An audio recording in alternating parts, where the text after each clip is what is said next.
Et je suis maintenant avec Clémentine Lalande. Bonjour. Bonjour. Vous êtes CEO de Once. Once, c'est une application de rencontre qui vient d'être rachetée 18 millions de dollars par Dating Group. Alors, on va y revenir un peu plus tard. Parce que d'abord, je voudrais comprendre le concept qu'il y a derrière Once. C'est du slow dating. Ça veut dire quoi le slow dating aujourd'hui ? Alors, le slow dating, c'est le principe de ralentir le monde de la rencontre.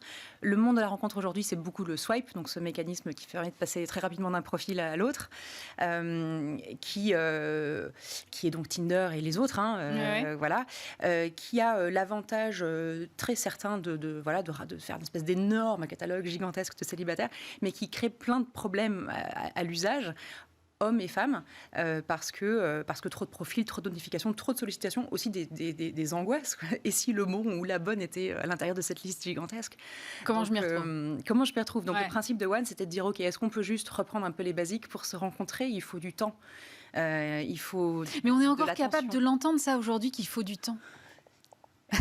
Oui, je pense que oui. On est dans une ère où on consomme différemment. Je pense qu'il y a beaucoup en tout cas, les prémices d'une prise de conscience sur ce que la technologie peut apporter et ce qu'elle n'apporte pas. Les fois où la technologie est peut-être utilisée de manière imparfaite où l'innovation manque. Et là, on est typiquement dans ce cas de figure-là. Le marché de la rencontre, c'est un marché gigantesque qui crée beaucoup de valeur, qui va doubler dans les 4 prochaines années. Qui va doubler dans les 4 prochaines années ? Pourquoi ? C'est les tendances de marché. Parce que moi, je ne me rends pas compte combien de couples aujourd'hui se rencontrent sur des applications. Alors, on est aux États-Unis, par exemple, sur 40% des rencontres quand même. Dans les 2 dernières années qui sont faites via des applis de rencontre ou des services de rencontre.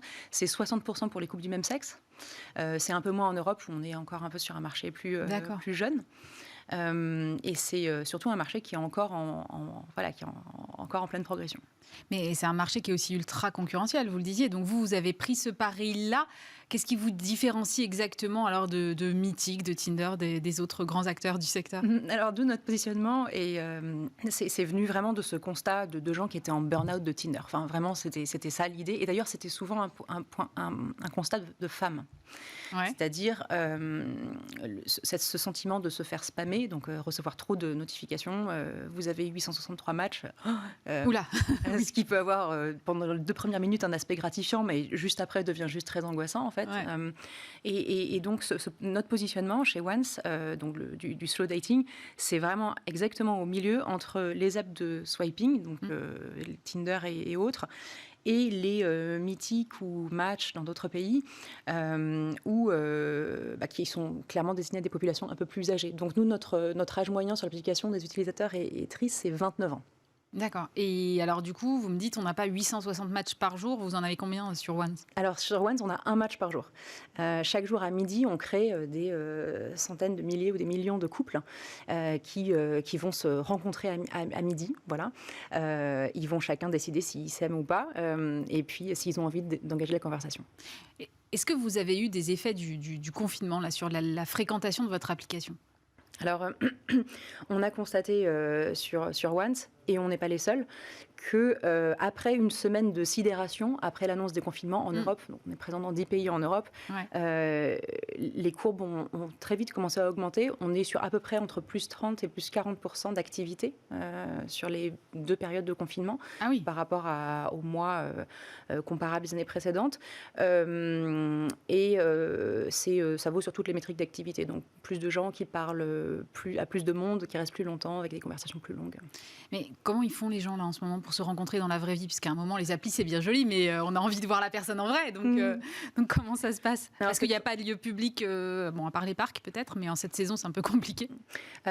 C'est une question qui est passionnante. Je pense que c'est finalement ce que cette hausse de fréquentation, elle voulait dire, c'est que finalement, l'amour et les émotions, c'est un bien essentiel, quoi.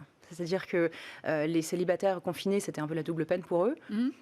Et que très vite, nos utilisatrices et utilisateurs se sont dit, bah oui, je veux continuer à rencontrer de nouvelles personnes, avoir de nouvelles personnes dans ma vie, même si je dois accepter de ne les rencontrer en vrai que dans quelques jours, dans quelques semaines, dans quelques mois. Et alors après, il y a eu tout un tas de pratiques amusantes sur, oui, bah voilà, maintenant on se rencontre, on fait une date promenade, enfin une rencontre promenade en faisant le tour d'un parc fermé à Paris ou au rendez-vous au rayon chocolat du supermarché. Mais pour beaucoup d'utilisateurs, en fait, ils ont simplement joué le jeu en se disant qu'ils découvraient en gros, qu'ils faisaient les rencontres en digital pour pouvoir se rencontrer plus tard. Quand le temps le permettra. Quoi. Exactement. C'est quoi votre business model aujourd'hui alors ? Alors, One, c'est un modèle freemium. Ça veut dire que l'appli est gratuite, le match par jour est gratuit. Et ensuite, il y a un certain nombre d'abonnements qui sont proposés pour ceux qui veulent aller plus loin. Donc, par exemple, on peut secrètement choisir son match du lendemain, modulo quelques couronnes. Voilà, Et aujourd'hui, ça vous permet d'être rentable. Quels sont le pourcentage d'utilisateurs chez vous qui sont en... Alors, ce sont des métriques qui ressemblent beaucoup au gaming, où on est typiquement sur entre 4 et 6% d'utilisateurs payants, contre tous les autres qui utilisent l'application gratuitement. C'est notre seule source de revenus. On n'utilise pas les datas, on n'a pas de publicité, ce qui correspond à notre positionnement en premium de l'application. Et ça nous permet d'être rentable. On est rentable depuis un peu plus d'1 an. Alors, vous avez décidé de vous vendre aujourd'hui, donc 18 millions de dollars à Dating Group, qui a été co-créé il y a 7 ans par un multimillionnaire russe. Siège social à Malte, 73 millions d'utilisateurs inscrits, une dizaine de marques dans son catalogue. Vous n'avez pas peur d'être justement une marque de plus, vous qui cherchez à jouer la différence, le temps long ? Alors, c'est intéressant comme réflexion parce que... Ce qu'il faut voir, c'est quand même la dynamique de marché globale. Donc, le dating, c'est un marché, donc, je disais, en croissance. C'est aussi un marché qui est extrêmement concentré. Il y a 5 acteurs qui concentrent 98% de la valeur. Le plus gros étant IAC, donc le Match Group qui possède les marques comme Match, Mythic, Tinder, OkCupid, Plenty of Fish, Hinge, etc. 150 barres de dating à peu près. Et le numéro 2 et 3 et 4 et 5 sont à peu près pareils. D'ailleurs, le numéro 3 vient d'acheter le numéro 4 pour dire... oui, il y a concentration en ce moment. Pour dire à quel point le secteur se concentre. Et donc, c'est très intéressant parce que ça crée des dynamiques de marché où, donc, d'une part, beaucoup de concentration de moyens, beaucoup d'effets d'échelle dans un business où c'est critique parce que le dating, c'est un métier d'acquisition. Par nature, le célibat, c'est un statut éphémère, contrairement à notre besoin de manger c'est ça. ou de Vos lire. adhérents ne restent pas là à vie, quoi. Enfin, c'est pas le but. Et donc, c'est un métier où l'équation économique fait qu'il faut très bien acheter du média, entre guillemets, pour pouvoir renouveler ses bassins d'audience. Et donc ça, plus on est gros, mieux on le fait. Donc, c'est vraiment une question stratégique, quand on est dans le dating, de quels sont les bons partenaires pour faire ça. On a, depuis moi que je suis à la tête de ces sociétés, donc j'ai travaillé dans différentes startups du dating, eu des discussions avec tous les partenaires, on les connaît tous. Voilà, Dating Group, c'est un groupe intéressant parce qu'il y a une bonne complémentarité dans notre portefeuille où ils n'ont pas encore de marque sur notre créneau. D'accord. Donc, le dating de qualité pour les trentenaires. On a une très forte complémentarité géographique, ils ne sont absolument pas sur nos géographies.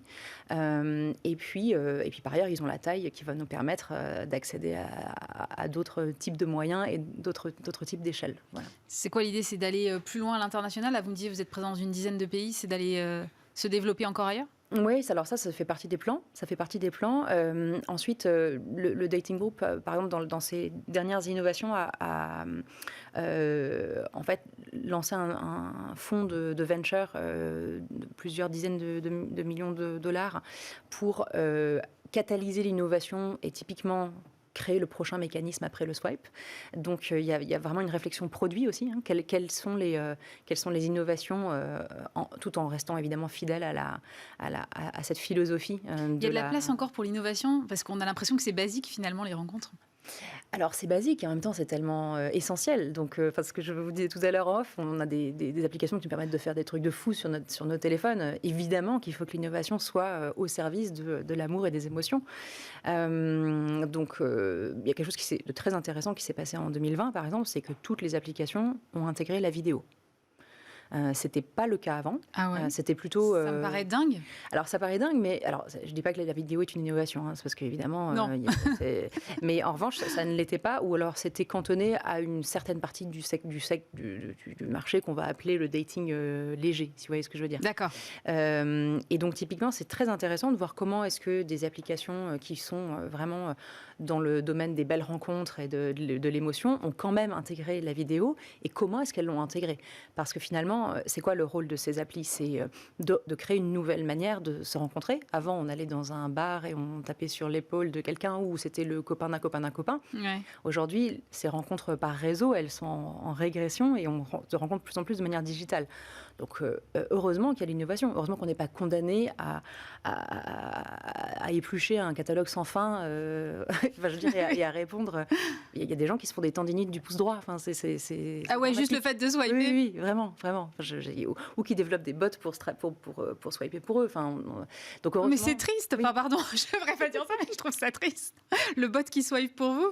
Bien sûr, bien sûr. Bah, c'est la théorie des grands nombres, hein, à un moment. Ouais. Quand on sait que statistiquement, dans une appli de swipe, il y a 1% des gens qui vous répondent. Si vous voulez rencontrer quelqu'un, il faut y aller, quoi. Voilà. Et moi, ce que je dis, c'est qu'on n'est pas obligé de faire ça. Il y a de la technologie, il y a du machine learning, il y a de l'IA, il y a d'autres manières de briser la glace et de créer cette étincelle magique qui fait que deux personnes avant étaient deux inconnus, et juste après, ils ont envie de continuer à se parler, et d'essayer de continuer à réfléchir à ça. Voilà. Merci beaucoup, Clémentine Lalande. Je rappelle que vous êtes CEO de l'application Once.